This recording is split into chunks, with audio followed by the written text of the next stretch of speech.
ফজিলত বর্ণনা করতে গিয়ে অপর একটি হাদিসে এসেছে, আন সাহাল ইবনে সাদ রাদিয়াল্লাহু আনহু قال قال رسول الله صلى الله عليه وسلم, সাহাল ইবনে সাদ রাদিয়াল্লাহু আনহু বলছেন, রাসূলুল্লাহ সাল্লাল্লাহু আলাইহি ওয়াসাল্লাম বলেছেন, জান্নাতের 8টি দরজা রয়েছে, ফিহা বাবুন ইউসাম্মার রাইয়ান, এই 8টি দরজার মাঝে একটি দরজা রয়েছে, যার নাম হচ্ছে রাইয়ান।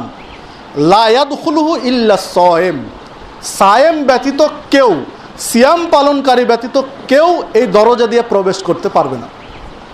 শুধুমাত্র সিয়াম পালনকারীদের জন্যই ওই দরজাটি খোলা হয়।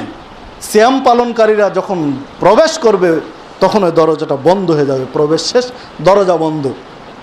তাহলে দেখুন যে হাদিসটি সহিহ বুখারীর মধ্যে এসেছে, সহিহ বুখারীর 1896 নম্বর হাদিস, যে রমজান বা সিয়াম পালনকারী ব্যক্তিদের জন্য আল্লাহ রাব্বুল আলামিন স্পেশাল একটি দরজা বরাদ্দ রেখেছেন। কত ফজিলতপূর্ণ একটি ইবাদত, কত গুরুত্বপূর্ণ একটি ইবাদত।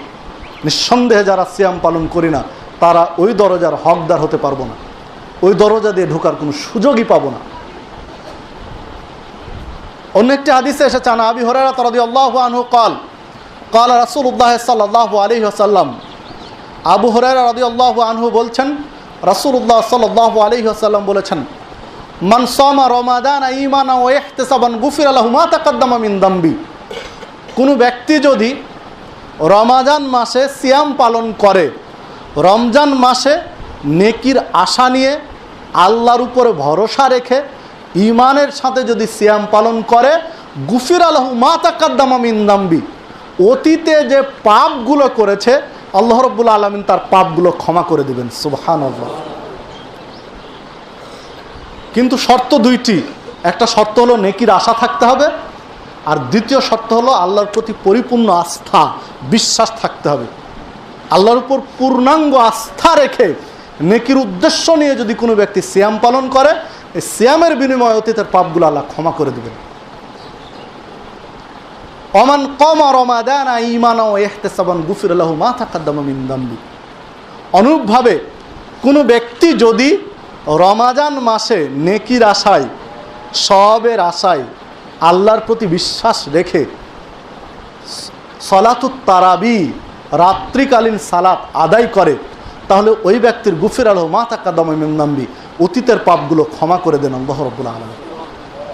অনুরূপভাবে ওমান কামা লাইলাতাল কদরি ঈমানান ওয়া ইহতিসাবান গুফিরা লাহু মা তাকাদ্দামা মিন যামবি, কোনো ব্যক্তি যদি রমজানের শেষ দশকের বিজয় রাত্রি, কদরের রাত্রিগুলো জাগরণ করে, তাহলে অতীতের পাপগুলো আল্লাহ রাব্বুল আলামিন ক্ষমা করে দেন।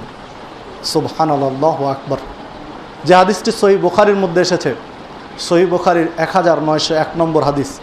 সম্মানিত উপস্থিতি, তাহলে দেখুন, এক রমজানের সাথে সম্পৃক্ত 3টি বিষয়।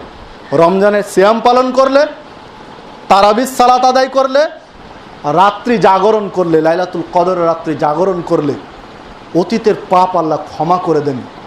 কত মর্যাদা রমজানের, কত ফজিলত রমজানের, তা বোঝা যায়। একজন মানুষ সাগিরা পাপ করেছে, অনেক পাপ করেছে, সির্ফ আল্লাহর সন্তুষ্টির জন্য পরিপূর্ণ আস্থা রেখে যদি সিয়াম পালন করতে পারি, ইনশাআল্লাহ আল্লাহ আমাদেরকে ক্ষমা করে দিবেন। এই সুযোগ আল্লাহ দিয়েছেন। পাপগুলোকে আগুন দিয়ে জ্বালিয়ে ছাই করে দেওয়ার একটা সুযোগ আল্লাহ দিয়েছেন। এই সুযোগ যদি আমরা হাতছাড়া করি, তাহলে আমরা তো হতভাগ্য, আমরা কপাল পোড়া। আবু দাউদের একটি হাদিস এসেছে, তিরমিজিতে হাদিসটি এসেছে, তিরমিজির 8682 নম্বর হাদিস। ইবনে মাজাতেও হাদিসটি এসেছে 1642 নম্বর হাদিস। শেখ আলবানী হাদিসটি সহিহ বলেছেন। সেখানে রাসূলুল্লাহ সাল্লাল্লাহু আলাইহি ওয়াসাল্লাম বলছেন যে যখন রমজান মাস আসে, আল্লাহ জান্নাতের দরজা খুলে দেন, আর বন্ধ করেন না। যতদিন রমজান চলে জান্নাতের দরজা খোলা। আল্লাহর রহমতের দরজা খুলে দেন, আর বন্ধ করেন না। যতদিন রমজান আছে ততদিন আল্লাহ রহমতের দরজা খুলে রেখেছেন। তারপরে একজন ঘোষক ঘোষণা করতে থাকেন, আল্লাহর পক্ষ থেকে একজন প্রচারকারী প্রচার করেন, বাগিয়াল খয়র আকবিল। রমজান মাসে একজন প্রচারকারী আল্লাহর পক্ষ থেকে বলতে থাকেন, হে কল্যাণের অভিযাত্রী, যারা কল্যাণের কাজ করো, নেকির কাজ করো, আকবিল, তোমরা অগ্রসর হও, তোমরা আরো বেশি নেকির কাজ করো। রমজান মাসে আল্লাহ রাব্বুল আলামিনের পক্ষ থেকে মানুষকে উৎসাহ দেওয়া হয়, প্রেরণা দেওয়া হয়, মানুষকে উদ্বুদ্ধ করা হয় যে তোমরা বেশি বেশি নেকির কাজ করো। বাগিয়াল খায়র আকবিল, হে কল্যাণের পথযাত্রী, তোমরা কল্যাণের কাজ বেশি করে করো, নেকির কাজ বেশি করে করো। তোমরা সালাত পড়ো, বেশি করে নফল সালাত পড়ো, বেশি কোরআন তেলাওয়াত করো, বেশি দান সাদকা করো, বেশি করে মানুষের ভালো কাজ করো, মানুষের উপকার করো, মানুষের কল্যাণ করো। বেশি করে নেকির কাজগুলো করার জন্য আল্লাহর পক্ষ থেকে একজন ঘোষক উদ্বুদ্ধ করেন, পাশাপাশি উদ্বুদ্ধ করেন বাগিয়া সার আকসির, হে অকল্যাণের অভিযাত্রী, হে অকল্যাণের অভিসারী, যারা পাপের পথে রয়েছ, আকসির, তোমরা থামো, থেমে যাও। তোমরা রমজান মাসে পাপ করো না। দুর্ভাগ্য তোমাদের, 11টি মাসে পাপ করেছ কিন্তু রমজান মাসে থেমে যাও। এই ঘোষণা আল্লাহর পক্ষ থেকে দেওয়া হয়। একজন চুরিকারী চোরকে আল্লাহর পক্ষ থেকে প্রেরণা দেওয়া হয় যে তুমি 11টা মাসে চুরি করেছে, মাসে থামো, এটা রমজান মাস। একজন ব্যভিচারীকে আল্লাহর পক্ষ থেকে ঘোষণাকারী বলে যে তুমি এই মাসে ব্যভিচার করো, এটা রমজান মাস।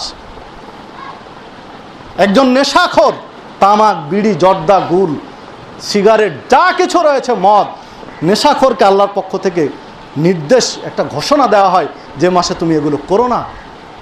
একজন সুদখোরকে আল্লাহর পক্ষ থেকে প্রেরণা দেওয়া হয় তুমি এ মাসে সুদ খেও না। ঘুষখোরকে বলা হয় তুমি এ মাসে ঘুষ খেও না। একজন মিথ্যুককে বলা হয় এ মাসে তুমি মিথ্যা কথা বলো না। মিথ্যা ব্যবসায়ী, কসম করে যারা ব্যবসা করে, তাকে বলা হয় এ মাসে তুমি মিথ্যা কসম করো না। এইভাবে যত প্রকার পাপ রয়েছে প্রত্যেকটা পাপীকে আল্লাহ রাব্বুল আলামিনের পক্ষ থেকে এই মাসে থামতে বলা হয়। কিন্তু দুর্ভাগ্য দেখুন, তারপরেও কি থেমে আছে? এ মাসে পাপ থামেনি। অনেকে অনেক পাপের সাথে জড়িত, কত ব্যবসা চলছে মিথ্যার উপরে, তার হিসাব নেই। এখন তো আমের সময়, ফরমালিন মুক্ত আম পাবেন, এটা খুব দুষ্কর, খুব কঠিন। শতকরা হয়তো 100 জনের মধ্যে 98 জনই ফরমালিন যুক্ত ব্যবসা করছে, অথচ সে মুসলমানের বাচ্চা। কি হবে তার ব্যবসা করে? ব্যবসা করে সে কোটিপতি হবে, লাভ কি হবে তার? এই লাভটা কতক্ষণ বুঝতে পারি না। এই দুনিয়ার জীবনে বেঁচে আছি তাই মূল্যায়ন করতে পারি না লাভ ক্ষতি। কিন্তু যখনই চোখ দুটা বন্ধ করে 3.5 হাত মাটির নিচে যেতে হবে, তখনই বুঝতে পারবো যে কোটি কোটি টাকা লাভ করেছিলাম ফরমালিন ব্যবসার সাথে, ফরমালিন যুক্ত করে, মাছে ফরমালিন দিয়ে। মাছ এই মাসে প্রত্যেকে একটু ভালো খাবার খেতে চায়, মাছ কিনবেন, ফরমালিন একদম ছেয়ে আছে বাজারে। সুস্থ শরীরে একটু সিয়াম পালন করবেন, এই সুযোগটাও নেই। কারা করছে এগুলো? তো মুসলমানের বাচ্চা। অথচ আল্লাহর পক্ষ থেকে ঘোষণা করা হচ্ছে, আকসির, তুমি থামো, ফরমালিন দিয়েছো 11টি মাসে, থেমে যাও ফরমালিন। তুমি একটু মানুষকে পিওর খাবার খাওয়াও, পিওর খাবারের ব্যবস্থা করে দাও, কারণ সিয়াম ও রোজাদার। সম্মানিত উপস্থিতি, দেখুন রাসূলুল্লাহ সাল্লাল্লাহু আলাইহি ওয়াসাল্লাম এক পর্যায়ে বলছেন, যে হাদিসটি বাইহাকির মধ্যে এসেছে, 8393 নম্বর হাদিস, যে কোনো ব্যক্তি যদি একজন সায়েমকে সিয়াম পালন ইফতার করায়, একজন রোজাদারকে ইফতার করায়, তাহলে ও সিয়াম পালন করে যে নেকি পাবে, ইফতার করার কারণে অনুরূপ নেকি পাবে। ধরুন একজন ব্যক্তি, আমি সায়েম, তো আমি সিয়াম পালন করে যে নেকি পাবো, আমাকে যিনি ইফতার করালেন তিনি অনুরূপ নেকি পাবেন। আপনি সায়েম, আপনি সিয়াম পালন করে যে নেকি পাবেন, আপনাকে আমি ইফতার করালে আমি অনুরূপ নেকি পাবো। তাহলে সায়েম সিয়াম পালন করে যে নেকি পায়, যিনি ইফতার করান তিনি সমপরিমাণ নেকি পান। তার খাদ্যের ব্যবস্থা করে দিলে সমপরিমাণ নেকি পান, যে হাদিস সহি। তাহলে যিনি ব্যবসা করছেন, আপনি আম বাজার থেকে কিনে নিয়ে এসে আম দিয়ে ইফতার করছেন, আম ইফতার করলেন, উনি যদি আমে ফরমালিন না দেন, তাহলে উনিও কি নেকির ভাগিদার হবেন না? অবশ্যই হবেন, কারণ একটা পিওর খাবারের ব্যবস্থা উনি করেছেন, যোগান দিয়েছেন। আপনি তার কাছ থেকে মাছ কিনে নিয়ে এসে সাহারি করছেন বা ইফতার করছেন, তার মাছে ফরমালিন নেই, তিনিও তো ওই নেকির ভাগিদার হবেন ইনশাআল্লাহ, কারণ সুন্দর একটা খাবারের যোগান দিয়েছে সে। তো এখানে দেখুন আমরা ধরা খেয়ে যাব কাল কিয়ামতের মাঠে। আল্লাহ রাব্বুল আলামিন আমাদেরকে এগুলো থেকে বেঁচে থাকার সুযোগ এবং তৌফিক দান করুন।